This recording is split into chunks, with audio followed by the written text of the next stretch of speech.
even. Yeah. I think it was like the first year that I was actually leading it by myself. And we had no team. We had nothing. And I see two young guys come in for the first time. Like it's a group of older guys. You were there, and then my brother. And there was nobody else. Everybody else was like 55 plus. Not that that's bad, but we had no young guys. And I'm 29, 30 at the point. Maybe 30 at that point. So I'm like the youngest guy in the room next to you and my brother. And I'm the leader. And it's like, all right, we need more young guys. So I see two young guys walk in, and one of them, Shane, and they come to your group. And after the first one, I was like, who are those two guys? We need to get them involved. Blah, blah. And you were like, whoa. It was definitely, it wasn't like a stop, but it was definitely like, hey, maybe we need to talk about this a little bit and meet with them a little bit. And I was thinking about that last night, that moment in that time period. And, it worked out, and having some patience with it allowed Shane to develop his faith, get saved, become baptized. Like, we got to see this kind of growth trajectory for him. See what I did there? Back to a previous episode. Okay. We got to see this faith growth trajectory of him. And then at the right time, he did come on and start working with the ministry and taking on bigger and bigger roles. Whereas we might have stunted that relationship and that growth. I definitely would have stunted it because I was immature leading the group at that point too. If he hadn't had that time to develop, now he's somebody that like I can word vomit at if I'm working through something that, back then he would have been like, I'm not ever coming back to this place. This guy doesn't know what he's doing. He's mad about everything and terrified of everything. And, now it's like, he's like, oh, he'll work through that, but there's a trust that's built there. Yeah, for sure. But that only happens because it was patience, and patience led to a deeper relationship that allowed for one, that relationship to grow, but two, for him to grow and for I to grow as leaders. And then then you include yourself, you include the other guys who are now leading Pointman. All of that kind of started because of that patience and that first move of adding someone to the team and starting to build out the team that we have now. Yeah, what comes to my mind when you're talking about like with Shane and his growth, I've seen it a bunch of times where a guy will just be like, he'll come to church and like be super fired up about it, and like kind of like the mentality you have when you get a new hobby and you just like you're going balls to the walls. Yeah. Well, I don't know if I'm supposed to say that or not. Stephen Pressfield. War of Art. Oh, okay. Act like a pro. Yeah. Just you could go into it like, and I've seen it lots of times. I've been very blessed to have been in church a long time in my life, and I've seen a lot of new Christians, and a lot of times you'll see a guy, girl, whoever will come and just be like on fire, a rocket ship. Like you see them being on fire for God. And me and my dad talked about this before in the past. And like a lot of times, if you don't have those foundational, not gonna say like life skills or like just been through it together with you and God and relationship with God, a lot of times it kind of feels like maybe it's like a first date with a girl, and you're like, I'm gonna marry this girl, and you're like, I don't know if you yeah, no, that's actually a really good like correlation there. But I think too, don't you think though that as seasoned believers, I've been in church my whole life too. I've not always been the greatest example for Christ, but I've been in church my whole life too. And I've seen the same thing, but I've also seen where we have this like mentality of like, you got to become like us before we trust you.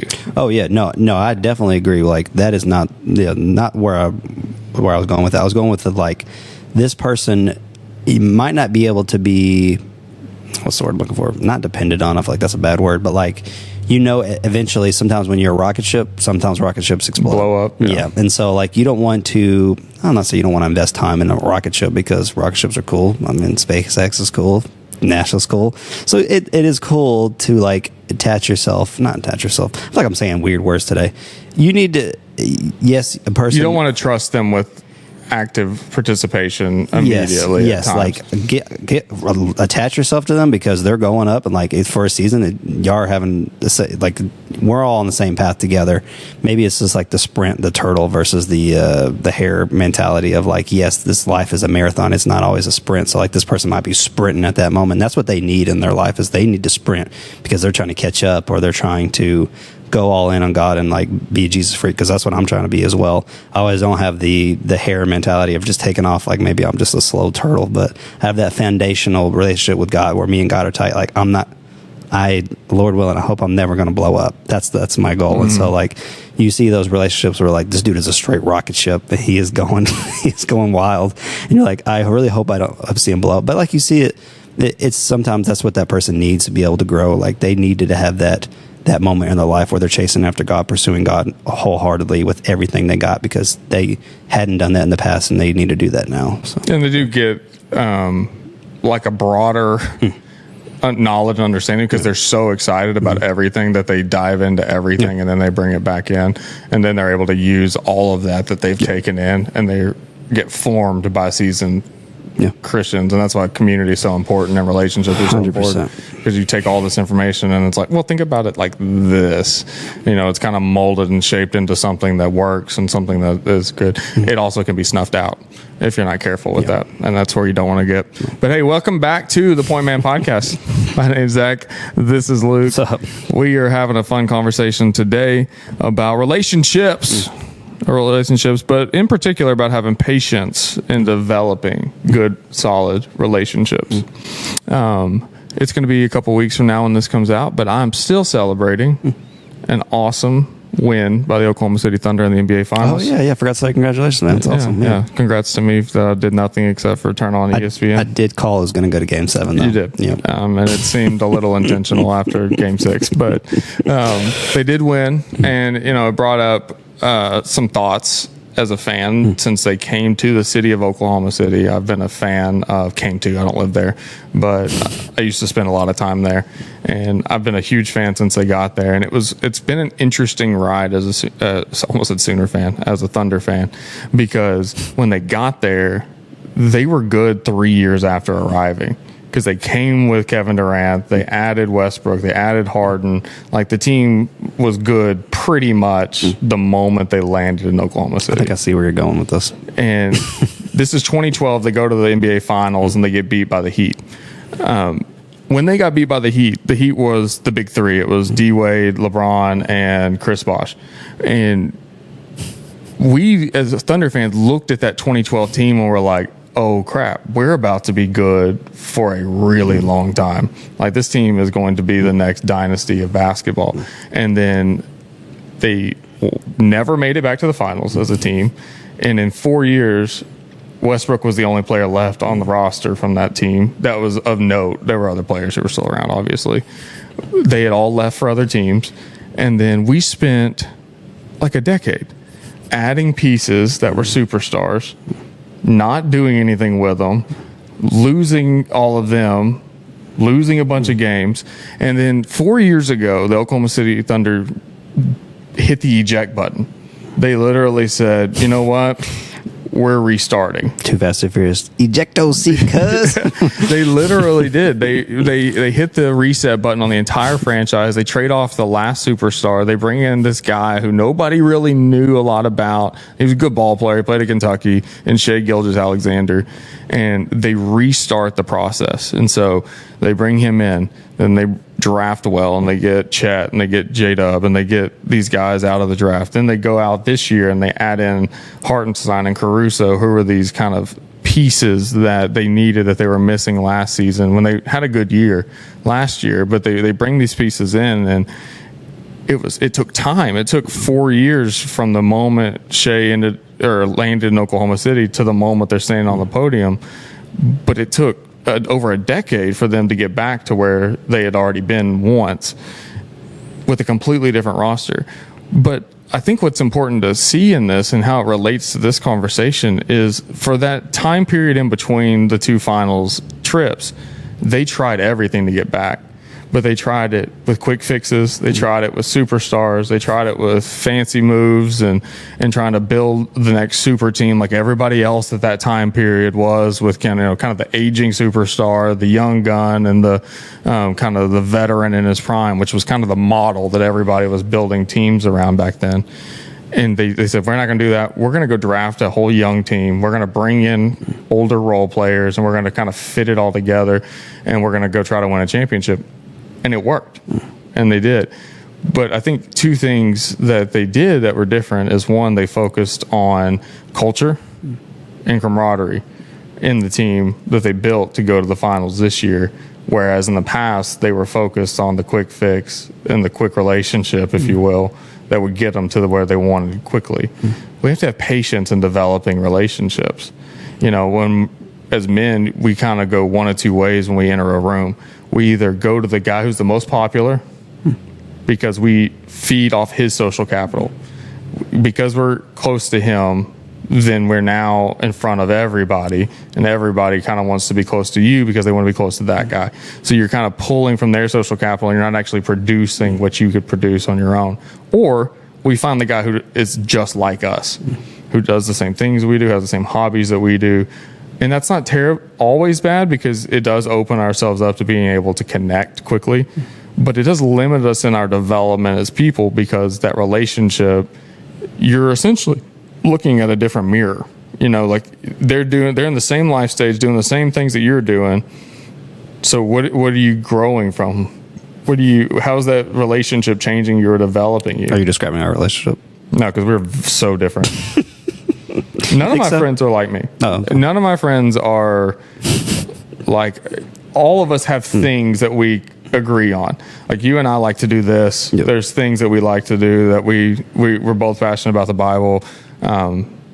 We both love doing the podcast, love talking to people. Like this part of it that we agree on, but like think about everything else in our life. I mean, they're vastly different. The things we do for exercise are different. The way our families are structured is different. The things that we have of high importance and low importance are different. That's true. Then you bring in Shane into the friend group, which we've already talked about. Hunting and fishing, or not really fishing, but hunting and that stuff, really important to him. I don't care anything about hunting. When I say that, all right, we have a hunting expo, a Pointman Outdoor Expo coming up on August the 9th. Make sure you get signed up. But anyway, so I don't like that. But there are things in our relationship and the relationship the three of us have. And then you bring in James, and James is this like guitar playing, like adventure sports guy. And like, I like some of the things he does, but I don't do any of those things. Gotcha. Like there's all these pieces, but we all push each other in different ways. We check each other in different ways than we would if we were all exactly the same. I'm tracking. Okay, I'm with you now. Yeah, you're talking about, like you were talking about with the Thunder, like you said, the big important things is like they built over time. They knew when they restarted, they were like this, like you're saying, relationship versus this team winning. It's a healthy relationship, and when you have a healthy relationship, you're going to be winning essentially. And so but that happened over the amount of years. Like you started over and you built those foundational relationships, and they worked together foundationally, building brick by brick until eventually you're winning the championship. And whenever they hit that reset button, they lost a ton of games. They won 22 games the next year. There's 86 games in a season. They won 22. They won 68 this year, for context, in the regular season before the playoffs. And so that's a ton of games. I mean, that's a huge swing, and it's because they were patient in the rebuild. They went and drafted the pieces instead of buying the pieces. They found the culture fits. They found the things that fit the scheme. They found the coach that fit in with all of this, and was able to kind of shape and mold these young guys into the players that they needed to be to win a championship. And a superstar was born out of it in Shea, because he won all the MVPs he could possibly win and the scoring title this year. So, a superstar is born. He takes over the league essentially as the face of it, because when you win everything, that's kind of what happens. And then you have all these role players who are, some of them superstars in their own right, but they're willing to play second fiddle to this guy. And because their willingness to do so, they win a championship together. So when you're talking about these relationships that you're comparing it to, what kind of relationships are we talking about? I think all relationships follow this principle. But for us, and for the context of this conversation, I think it's when we're building community with other men. And that's why I use the example of either find the most popular guy in the room or the guy who's just like you. The most popular guy in the room, again, you're going to be borrowing their aura. They're going to be borrowing their social capital. We don't have to have social capital for the guy who agrees with everything we agree with. We just agree. So we just connect immediately. But I do think you have to be, if you're smart in developing your relationships, you develop diverse relationships, because that's where you're going to grow. That's where you're going to learn and develop in these other aspects, rather than just the same things you already did and already know. But it takes time. So I think we have to be slow to trust, or rather, we do have to be slow to trust. We have to be slow to select, first off. when you walk in a room, it may take time to find a group of guys around you, and we have to be comfortable in the 22 win season. Sometimes we might be a little lonely. It's not good enough just to connect to somebody and grasp onto that. And that's not how you develop a healthy relationship. It may take us time to identify. It may take us time to figure out who in the room is going to be the guy who can equally invest in a relationship with us. Not that every moment it's just like a marriage. Not every moment you're going to be 100, they're going to be 100. You're going to have to fill in the gap sometime in a relationship. But it does take time. We have to be slow to select those people. But then you have to be slow to trust those people. Just because that they're the person that you connected with and you have this relationship with, that doesn't mean that everything in your life has to be divulged to them immediately. It takes time to develop that. It takes some testing to develop that and figure out who you can share these things with. The Bible tells us to confess your sins to one another because the prayers of a righteous person avail much. And so that's necessary. But that verse isn't saying overburden everybody around you with your problems and ask them to pray for you. They will, I'm sure, but that's not the point. The point is that you need to share what you've got going on so that other people can invest in you and help you walk through those things, pray for you, and help you bring you out of those things. That takes time to trust those people in that way to be able to do that. But I do think we have to be quick to invest. And the reason I say that's because there's a principle in weightlifting. Whenever you're coaching Olympic weightlifting, somebody can look really good with an empty bar. They can move perfect. They can move well with lightweight. You really don't know what they're like. You don't really know if they can lift it well until it's about 80%. So everything up to 80% is like practice. 80% plus is testing. And so it's when we start to add the weight to the bar that requires the form to stay perfect that we can actually see the breakdown in the form itself. And so relationships are kind of similar in a lot of ways. Like I can tell you, like from my marriage, like I had a good marriage. We didn't really have 80% testing until our daughter passed away. Then we I guess she got sick, really. It was harder than her passing away in a lot of respects. But when she was sick, now we have 80% testing. What is our relationship actually made of? Do we actually invest in one another? Do we actually spend the intentional time when we get it? Do we actually care enough about one another that we're going to kind of circle up, tighten up, and be able to be there for one another and for that little girl? That's testing. And even a friendship is very similar. Like you can be friends, like, yeah, let's go get a coffee. Everything's good. Let's talk and all these things. That's fine. But what's the depth of that relationship? We don't know until it's tested. But you only find that if you invest quickly because that person will be with you through the testing. No, it's good. A couple of things come to my mind whenever you're bringing that up. Is like, first is like, I think I'm kind of sitting here learning, talking to you, asking these questions about like relationships. But like, I think if I look back at my best friends that are guys, it does take me like, it's never a quick, like me and you, we're bros, we're dabbing it up. Now we're like friends forever. It's like for me, it has to be slow. Like you said, I think it has to do with the trust. It takes a while to build that trust with somebody because I don't know if it's everybody, but there's no way I meet a guy and I'll automatically trust him. Like maybe that's just every relationship is not going to happen. If you do, I don't trust you. Yeah, right. Because there's something wrong with you. Yeah, and so for me, it takes a long time for me to like be boys with somebody. It's just something that for me, it just takes a while. I don't have that quick connection like some people have. Like you see two people meeting, they're like, oh, those dudes are buddies forever. Like it takes a while for me to like get that. And then like once we are friends, it's like it feels like it's like forever, like we're gonna be boys forever. Like that's just how it is. Like I have guys that I've met in the military in the past. They're like, me and him, we went through seasons of life together, like you said, and like we built that trust. Like I know he's gonna be there for me.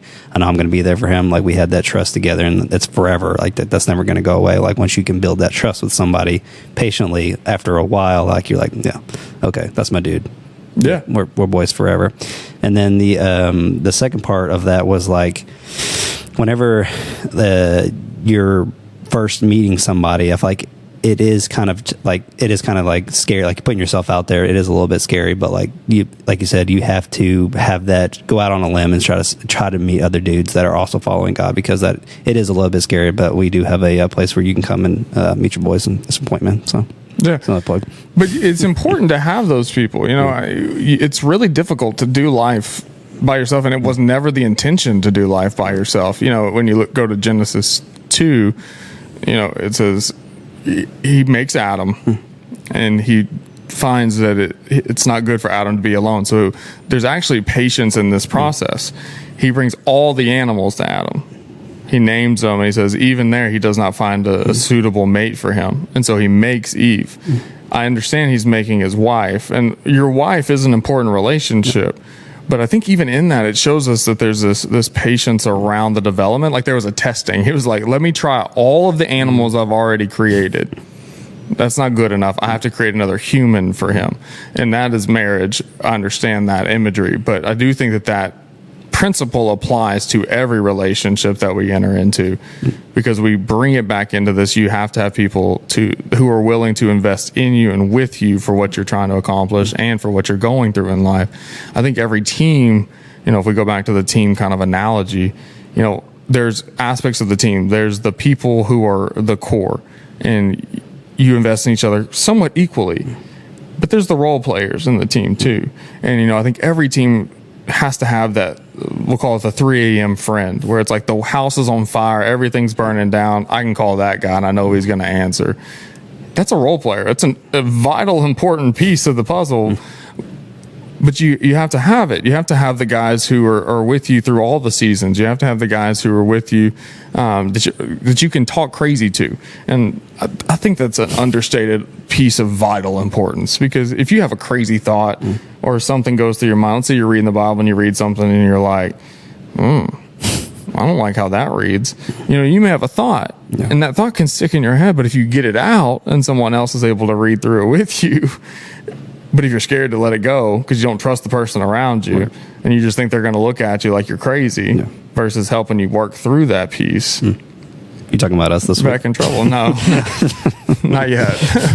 Well, that's a pod coming up for a later episode. But but that's the thing. It's like you have to have those people you can trust with your crazy thoughts. And I'm not saying like legit psychologically crazy, but your crazy things that you're thinking through or trying. The dreams are things you want to accomplish. Like sometimes those things are better whenever you can offload them on a group of people. You need your core group of guys, and then like you said, your role players as well. Whenever I'm trying to find a friend, and you might not always sometimes you go like at work or whatever, and you're like, maybe I want to find a friend, and you don't always find those guys. I worked for the state for about a year and a half after I got out of active duty, and I was just in the Guard, and I was working downtown for the state with a bunch of people that I did not enjoy working with. It makes life miserable when you don't have your dude that you hang out with every day, your boy. And then I read an article. I was listening to K-Love, and sometimes they'll come up with they'll talk about articles or whatever, and it was like this. They did the biggest ever story, and the biggest ever scientific experiment on happiness. I don't know if you read it. It just came out pretty recently. It followed 1,700 guys for it was 50 years or something crazy, and they were talking about what's the most thing that makes you happy and live the longest, and it was actually relationships, healthy relationships. The working out wasn't the one that made them the most happy, and all the money, the work, the where you lived or how you lived. It was the relationships that was the core, the main focus, the main important thing in the person's life that made them the most happiest and actually lived the longest. Actually makes you actually healthier when you have those healthy relationships, because me and you, we maybe would go work out together or whatever, or you have a person that is pushing you to eat healthier. So having those main relationships is kind of builds you into a better, longer, happier life when you have those core guys. Yeah, I'm going to paraphrase a corresponding study, if you will. Brokerage. Well, I don't remember the exact figures on it, but I do know that this generation that we live in now is the lowest number of active relationships that men have with other men. Not in a healthy relational way. I think the average used to be 5 to 1. So every man had 5 friends that they would consider close friends, and now they average less than 1 per man, which is if happiness and relationships correspond over here, but men have less healthy, happy relationships. we got a problem. Right. Yeah, we've got an imbalance of what that looks like. The sad thing is too, books and podcasts and things on relationships, they never are from the perspective of someone who needs a friend or needs a connection. It's always from a leader trying to build a team. That's the corresponding. Every time you read, it's like a leadership book on how to mend relationships, how to win friends and influence people. Like, that's what it's for. Business leaders, that's the focal point of all relationship topics and books and thoughts. But really, we have an anemic nature when it comes to our ability to build relationships, because we've kind of forgotten how. Last week we talked about like the silos that unfortunately people find themselves in. And I think that's part of it. I think social and online content is also part of it. Like, this thing that was supposed to connect the world, and it does in a lot of ways and respects, also silos us by ourselves so frequently. Because look, if I can sit at home and I can get all the information, I can get my food delivered to the house, I never have to leave, I can do everything I possibly could dream of inside the four walls of my home, work, have fun, everything. What do I need relationships for? Well, it's because it's part of our design. That's the core of the happiness, like you just mentioned. It comes from the relationships. But part of that probably is I'd have to read the study, but I would bet you that a piece of that is because the things that these people struggled with were cycled into the relationship. The things that they celebrated were cycled into the relationship. The things that they were working through and trying to figure out cycled into relationships. And so because everything cycles into this idea of people coming together in community, happiness is found. Yeah, I think I heard another study, again, brokerage of knowledge. I'm just going to keep saying that over and over again. But there was a study that I heard talked about where, like, the people who are subject to, when they're in prison, you have to go, like, be by yourself. What's that called? Solitary confinement. It's like worse than any other thing you could possibly do to a person, because it separates them from all contact at all. But like, it messes them up, like, beyond even if they ever do get out of prison. Like, they're just messed up because they have no relationships. They're cut off from every single thing, and it just like makes you go crazy, bonkers. And I experienced this whenever I recently had to go travel for some military training, and like being by yourself and like going to a new place, and like I'm only going to be there for 6 weeks, so I was like, I'm not really trying to go like make friends because I'm going to be there for 6 weeks. But like, it messes with you a little bit, like when you're by yourself. And like, I know you've had experiences where you've had to be long distances by yourself, and when you have nobody to be with, like, yeah, you can call home or whatever, but that's not the same as being around a community of people. It'll mess your brain up a little bit. Yeah, and if you are someone who travels a lot for work or whatever it may be, and you do find yourself alone, man, find some community wherever you're at, healthy community wherever you're at, because it does change everything. Sitting in a hotel room by yourself from 4 till you go to sleep every night because you're working somewhere else, or 5, whatever, it's not good. Like, you got to find healthy outlets and community to be able to cope with some of those things. Yeah, it's rough being by yourself. I'm so, like, I guess I got PTSD from it, because like, if I sit at the house if my whole family leaves for some reason, I don't go with them, I'm good for about 2 hours in the house, and then I'm out. Yeah. I'm going to find something. I'll go do something I don't want to do just to get out of the house and find somebody to talk to for a little bit. I'll come up here. There may not be anybody here, but at least I'm where people normally are. And I'll work on something, because it's such an important piece of I can tell you what, I'm so much happier sitting around talking to a group of guys than I am ever doing. Even we can be talking about something I don't care anything about. I'm so much happier doing that than I am when I'm off by myself, even doing something that I enjoy, because it is such an integral part of our design to be in community and to be connected with other people. But I think the lesson to take from this comes back to, one, that you have to be slow to select. You have to find the people around you who are not maybe the most popular, maybe not the most like you, but maybe they're the people that challenge you. Maybe the people who call you out on your crap. Those are the people that you select. But then even then, you're slow to trust, because trust is something that's developed and it's earned. It's like a piggy bank that you drop a coin in for everything that happens, where you build that trust fund of nice. Yeah, you like that? You build that trust fund in the piggy bank. And, when I was a kid, we had piggy banks, and you had to smash them to get them open. But if you wanted a Coke or something, you could turn it upside down and shake it, and you could get, every time you break a little piece of that trust, it's like flipping that piggy bank over and shaking a coin out. If you break something that's big, it's like taking a hammer and smashing that piggy bank to pieces. So you have to be slow to trust, and it's a slow, consistent investment for you to trust them and for them to trust you, and you have to understand it goes both ways. But I do think you have to be quick to invest in people, because without that testing, without that time spent working through things or working on things with one another, it's really hard to figure out kind of where you stand. Your barbecue buddy, your coffee buddy, those are great. They're great conversations, but that's not investment. That's surface level relationship. And the reality is that happiness and us seeking that core of the design, that ability to confess your sins, the ability to inspire people, to encourage people, to inform people, like the church, all those things come with some investment, some time spent. As a pastor, we care for people all the time. We invest in people all the time, but we don't trust everyone. We can't just trust everyone blindly, because you're going to get burned 9 times out of 10 probably.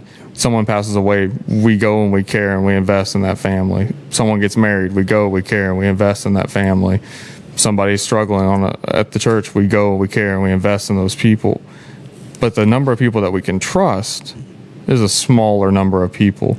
We have a church of over 1,000 people.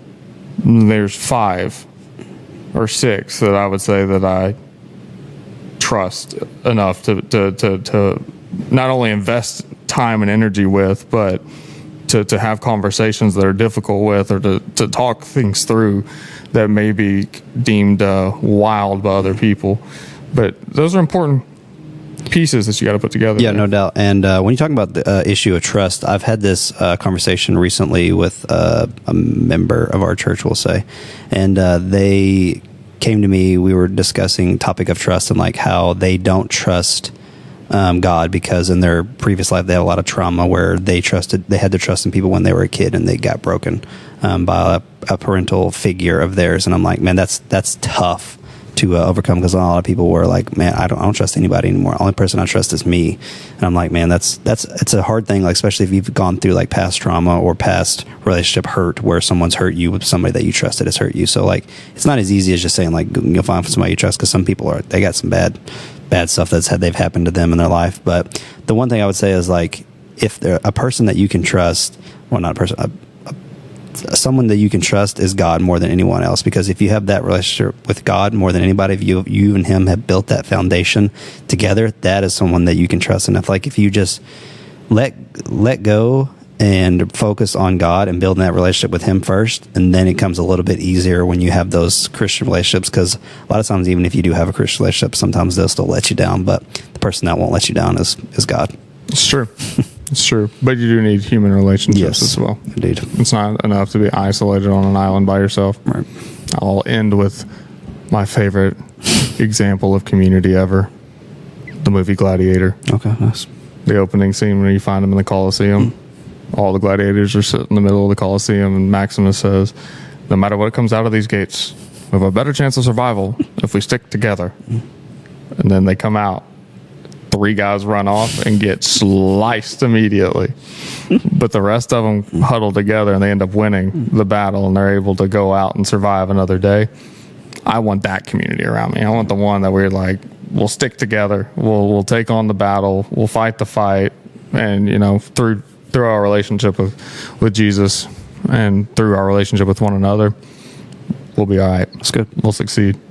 So, hey, with that, it's been the Pointman podcast. Make sure you like, subscribe before you get out of here. Leave us a comment. I'll make you a deal. If you comment on this, I'll respond to your comment. Okay. Every comment we get, I'll respond. And they'll get They will get free nothing.